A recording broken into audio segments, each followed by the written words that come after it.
Hello, welcome. It's Mark from Fluent Finance again, and I'm very proud and very happy to say that we have a very special guest, someone from Sir in English. I'm Jenny Rhodes. Quite a few people on the Costa del Sol will know me from the Sir in English. So I work with Sir in English mainly as the Axarquia correspondent. That's all of the east of Malaga province area. And I also do a little bit of English teaching, which is what brought me to Spain in the first place. Right, okay. And examining as well with the University of Cambridge English language. So you're an exams. examiner. I am, yes. That's my other hat. I've been in Spain for 16 years now. I was quite good at languages at school and I started doing French. Spanish wasn't an option when I was in my school. So I did A-level French and I knew that I wanted to carry on at university, but I didn't really want to just do pure French. Did a gap year in Paris as an au pair while I was kind of thinking about what I wanted to do at university, and eventually ended up doing European politics. I was getting quite interested in politics and history. Okay, when was this roughly? So this is mid-90s. So I left school in 1995, did my A-levels in 1995, took the gap year and then started uni in 1996. I ended up at Derby University. Why did you choose Derby? When I was looking at universities, my dad got out a map of the UK and he kind of got his compass out and drew a circle and he said, right, this is as far as I'm prepared to drive you. Okay. And for some reason, a lot of my friends were going to universities in the north. So I'm from Suffolk, so fairly south. And a lot of people going to universities in the north. And I basically kind of got the edge of where my dad would be prepared to drive me. And I went, right, well, I'll go there then. So, and it worked out really well. So I had a great time. They offered me all sorts of, experiences. I did the typical, the Erasmus. And because I was doing politics, I had the opportunity to go and work in Brussels for a year for an MEP, the late Philip Whitehead MEP. Okay. And that was a really kind of transformational experience. Why is that? Because it really, I was working in the European Parliament. It really brought to life a lot of what I was studying at university. It brought to life a lot of the history that I've always been interested in, which is sort of said 20th century European history. Yeah. And I suppose I'm of the generation where our grandparents would have lived through the Second World War. Yeah. So I think there was a lot of kind of my granddad telling stories, a lot of that generation still around. And I think it really piqued my interest. Were you in Brussels?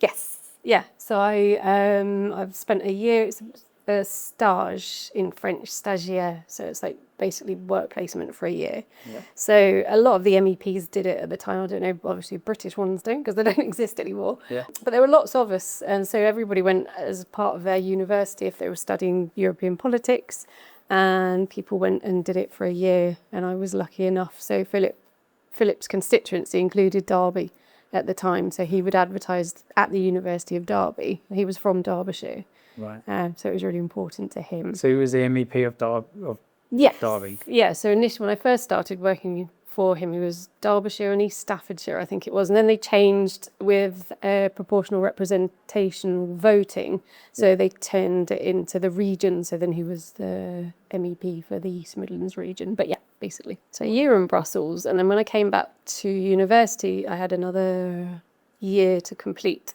to finish my degree, and they asked me to carry on working just part-time. Like a lot of people, I worked throughout university, and they asked me if I would continue to work part-time. So in the end, I ended up working with him for 4 or 5 years, kind of on and off, like the year that I was in Brussels, and then part-time, stopped, went back. So I always really sort of maintained a relationship with him. I ended up staying in the UK and eventually got a job with the Arts Council. Right. So it was absolutely loved it, because I've got quite a sort of artistic background. My family's quite artistic, musical and all that kind of thing. So I loved it. So it combined arts and politics. Right. I wanted to learn a different language, and I think I was in my early 20s, and I suppose I'd done France. I had massive sort of wanderlust, real urge to travel. So it was an opportunity. It's always kind of an opportunity to travel and then learn another language. And I guess I thought Spanish was similar-ish to French. very useful language to learn. So I basically packed everything in, sold my car, sold my house, gave up my job, and went backpacking around South America for 9 months. Wow. So this was 2008. I did that. 2008. Okay, I remember that year very well, but yeah. Yeah. I started off in Santiago de Chile, which is where I did a month's intensive course in Spanish. Right. And then used the Spanish while I was backpacking, kind of went up from Chile all the way up to Colombia and then down the other side, Brazil, Uruguay, and into Buenos Aires. And the other thing that I'd always wanted to do, again, I suppose related to that, wanting to travel and wanting to explore a bit, was to do a CELTA, which is the diploma or certificate that you can do to teach English as a foreign language. Right. So for some reason, I thought it'd be a really good idea to do that in Buenos Aires at the end of, right, so I was already absolutely sort of exhausted from like 8 months of traveling. And then I thought I'd just do a really intensive month-long course. Right. So I look back at photographs of me at that time, I was like so tired. But anyway, so I did that. And then I came back to Europe. And so this was September 2009.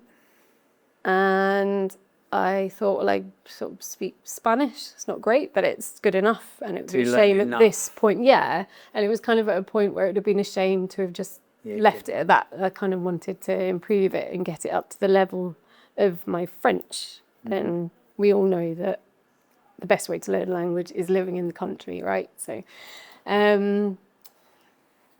yeah, armed with my Spanglish and my CELTA certificate, I came to Spain. I spent a year up in Logroño in the north of Spain. Okay. It was every time it rained and it was cold in Logroño. It was kind of the same weather as it was in the UK. Anyway, while I was in Logroño, I was working in a private English academy, like a lot of people do. Yeah. And while I was there, I met a couple who had lived in Malaga province in Rio Gordo, which is a village in the Axarquía, which is quite close to where I live now. And for the whole year, they were just like, Jen, you should go to Malaga. You'd love Malaga. You'd really like Malaga. Anyway, so basically, on their advice, I came to Malaga in September 2010. I was going to be here for a year, 2 years, and 15 years later, I'm still here. Well done. Good for you. Yeah. So that idea of getting the CELTA and kind of doing a couple of years here, a couple of years there, didn't quite happen. So when you moved to Spain, were you conscious of getting into politics again, or were you just going to be, English teacher or... For the time being, I don't think I've ever really had a kind of long term, I've always felt a bit jealous of these people who are kind of at the age of 12 have gone, I'm going to be this, I'm going to do that. I think in my brain, I was always like, well, I'd quite like to do a bit of this. And then I'd quite like to do a bit of this. And I'd quite like to do a bit of that and try a bit of everything. Mm-hmm. So I suppose that's what I've been doing a little bit. So how did you find Malaga or the Costa del Sol when you first arrived? Was it easier to integrate? Because there are obviously lots of Spanish, but there's a lot of English. There's an English community here. How did that go?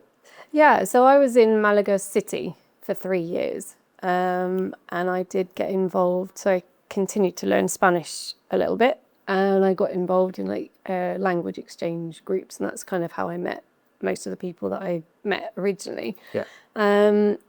Made sure that I was living with Spanish people, so I moved into an apartment with another Spanish lady who was subletting her room.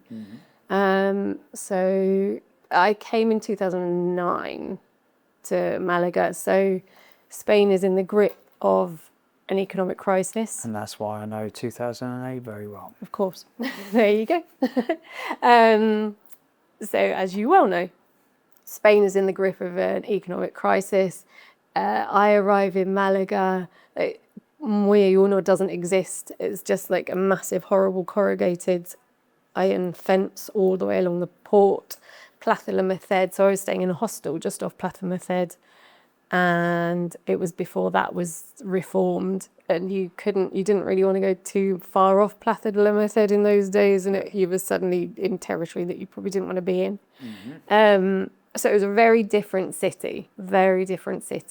And And that's So- that's not that long ago, right? No, so that's like 15 years ago. So I've seen the absolute transformation of Malaga in that time. And in the time I've been in the paper as well, I've seen it really develop.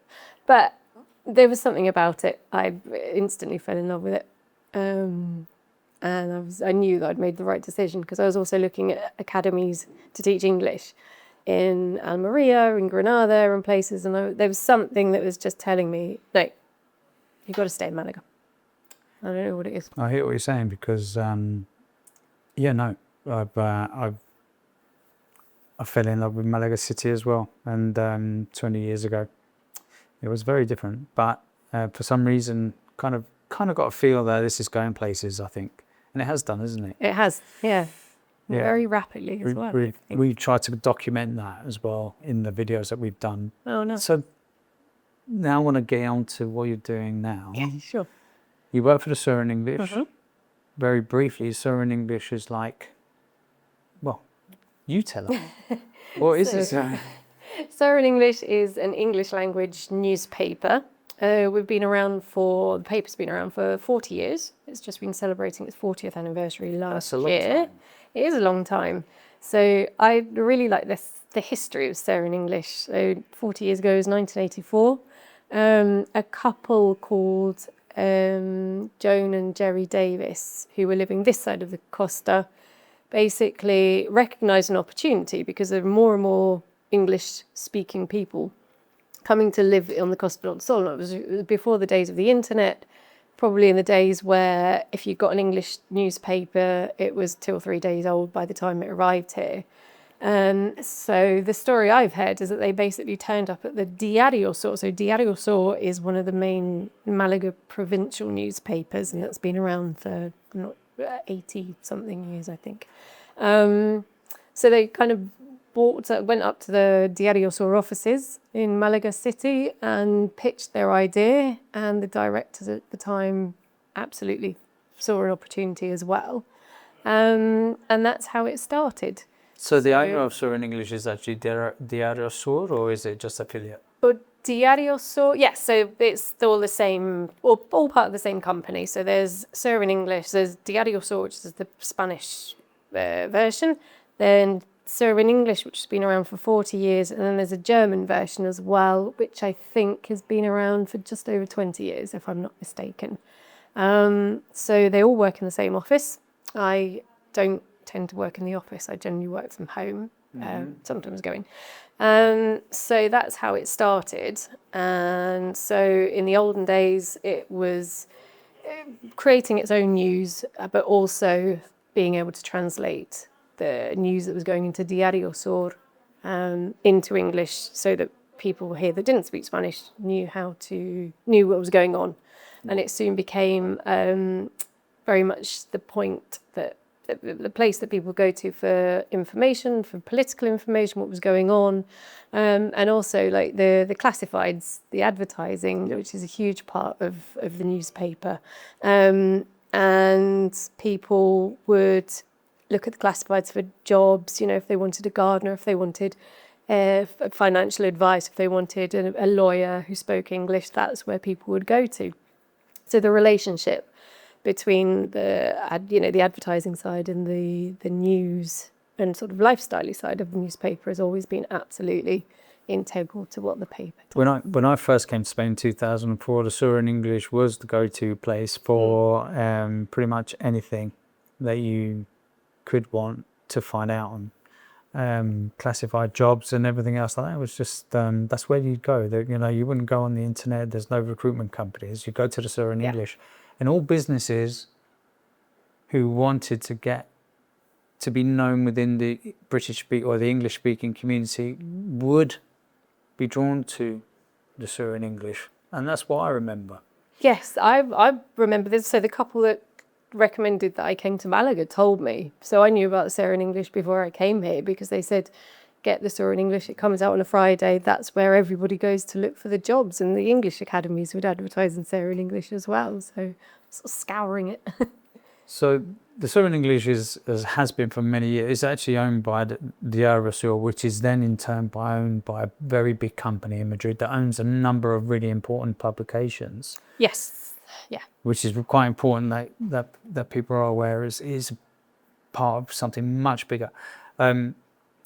But it's there as a reference point for English speakers, and that's been going for 40 years as a massive track record. So, Jenny, what do you do at the Southern English? What's your job there? So I've been there for 10 years, and the very first thing I did was to help out with their 30th anniversary supplement. So 10 years, because we were just celebrating 40. And then I was invited to stay to cover the east of Malaga area, which is where I live. So they didn't really have, at the time, anybody really representing that area who kind of knew the area. So part of what I do is to translate the bits of news that are very relevant for the foreign, so English language speaking people that side of the province. A big part of what I do is interviewing people and getting information about the events, the clubs, the societies, because that's a huge part of what we do as well. Charity organisations, we want to know about what they're doing, and it's a great way for them to be able to get their message out as well. So that's a big part of what I do. But then there's all sorts of other things as well.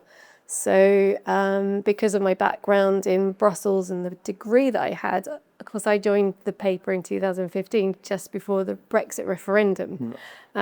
So it was a really good opportunity for me to be able to draw on that experience. It sort of felt like I'd come full circle in a way. So I kind of became the unofficial Brexit sort of correspondent and tried to lead on that a little bit as well. So you use your experience to document what was going on with the Brexit referendum, and do you still do that today, or do you find Brexit something that people still want to talk about?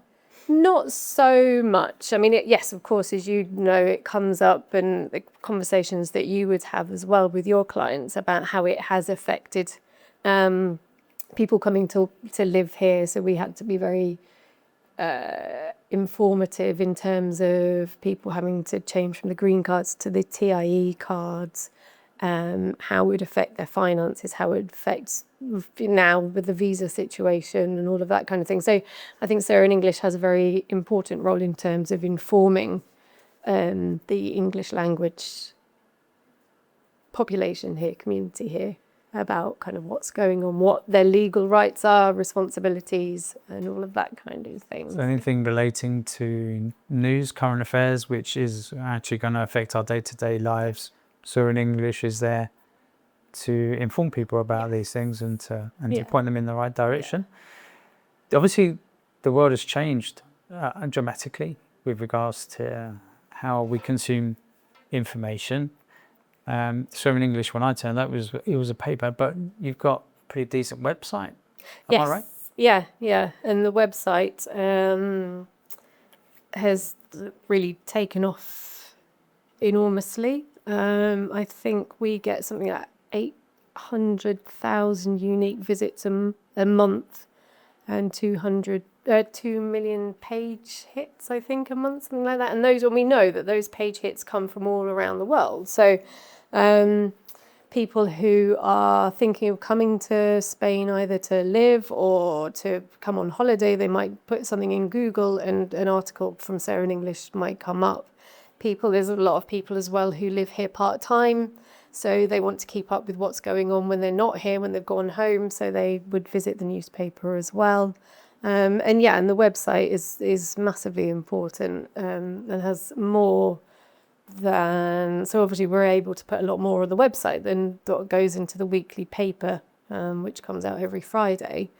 But the print version... Still, I think it's 25,000 copies are printed every Friday across the Costa del Sol. So the print edition is still something that a lot of people go to as well. So I think at the moment we're seeing that both are very much used as think- needed. Personally, from a personal perspective, from here, that the Syrian English and other publications similar, extremely important, especially now that the reach is so wide. Yeah. You know, we speak to a lot of people who are thinking of buying a place in Spain or whatever, and it could be 2 years down the line. The fact that they don't have to fly in and pick up a paper Yeah. Syrian English anymore, they can get your knowledge, your expertise, your message when they're sitting in Washington or Melbourne or Krakow or wherever it be. Yeah. They can find out about what's going on locally Yes. by Yeah. visiting the Syrian Yeah. English. Yeah. That's cool, right? So you've been there 10 years. Mhm. You got any funny stories about being there? Who's the most interesting person or can you say? I think that's one of the great things about working for the newspaper is just the diversity and the range of people that I do meet and get to interview and kind of interrogate them a little bit about their lives. Most interesting, I don't know. I love talking to just people that have I love hearing about why people have ended up here. So I've just sort of shared how I ended up here. So and it's really fascinating to hear the sort of journeys and the coincidences and the sort of those sliding door moments, that just brought people here almost by accident. So that's always really interesting. So yeah, I can't think at the moment. I've spoken to some people who think, they hear the word journalist and are absolutely terrified. I think they think, I'm going to sort of interrogate them and dig out and delve into secrets that they'd Things that rather you shouldn't not. really Yeah, know. but I think as a journalist, that's not what I'm kind of trying to do. We're not kind of the BBC trying to kind of interrogate politicians. I haven't done anything like that. It'd be quite fun though. So yeah, generally the interviews that I do. So one of the things I really enjoy doing is we call it an in the frame. So their profile, sort of full page profile, articles about people that, as I said, have had interesting backgrounds, or they are musicians, artists, people that volunteer for the different charities around here. So they're always really good fun to do as well. I find getting to know people and their backstories fascinating. Yeah, it is. And I'm glad to say that you do too. I think the nature of working for a newspaper is it's very reactionary, so you never quite know. I mean, there's no way we could have anticipated what was going to happen through the COVID pandemic, for example. But again, the newspaper was a massive source of information to the English language. And I shouldn't just say the English language, the English-speaking community. I mean, there's lots of people who are keen to learn English. There's Spanish people who are keen to learn English, and they use the Syrian English as a point of reference as well, so that's good. But for me, certainly, just following the news, following the development, and I think the Costa del Sol at the moment, as you well know, is seeing so much investment, and Malaga has become one of the hotspots. It's become a very interesting destination, not only for tourists, but of course for business with the Andalusia Tech Park. I was back in the UK just visiting my parents a few months ago and bumped into somebody that I knew and sort of family friends. And so I hadn't seen them for a long time. So I was saying, I lived in Malaga. And it was the friend from school and then his brother-in-law, and they both said separately, I'll just come back from Malaga. And I kind of, in my head, I was like, they brought the kids on holiday or something. And they said, no, one, I think, said he works for Google, so he'd been to the Google offices, and another one had been doing something, he's makes websites or something or other. So they'd both been over for work. Right. And it was just, at that point, I was like, of course. That's different. It's, that's how, I think for me, for the newspaper and for all of us, it's just kind of making sure that we're on top of how Malaga is developing itself. It's completely different. Yeah, Malaga now is just a tech hub. There's a lot of stuff going on in Malaga. It's not just holidays. It's just not hen do's and stag do's. Yeah. It's there's a lot of innovative stuff going on there. And it's great to be part of. Yeah, We're it seeing, is. isn't it? Yeah, and I think that's it. I think, you know, you were talking about what I enjoy about the newspaper and what hopefully I'll continue to enjoy about it is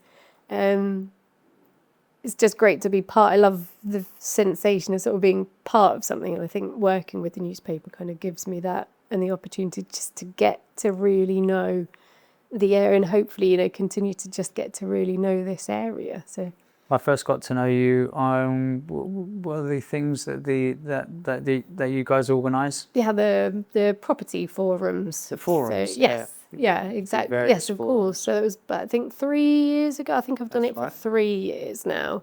So that's how we met, wasn't it? And the So you not property- only do you write about the stuff, but you actually go out and organise events within the community to bring in local experts to educate and yes, to inform. yeah. So Sarah in English does quite a lot of those kinds of events. As you said, you came along. You always come along to the property one.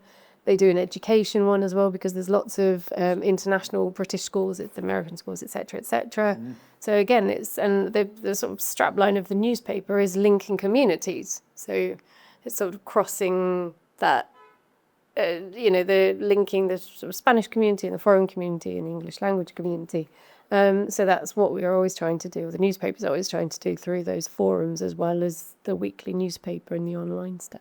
Perfect. So if anyone's watching this video and never heard of Sarah in English before, what's the best way to get to find out? Obviously, it would be the website, wouldn't it? Yes. So what is that? SarahInEnglish.com. So that's the easiest way to find it, definitely. There are all sorts of sections. So there's sections on the news, what's happening in Spain, Andalusia. So we pretty much cover not just the Costa del Sol, but the whole of southern Spain, really. So SarahInEnglish.com. And then on Fridays, the paper is printed and you can find it in lots of outlets around the Costa del Sol. Just to say thank you very much for coming in. It's been fantastic. Thank you again for inviting us to No problem come and at all. do this.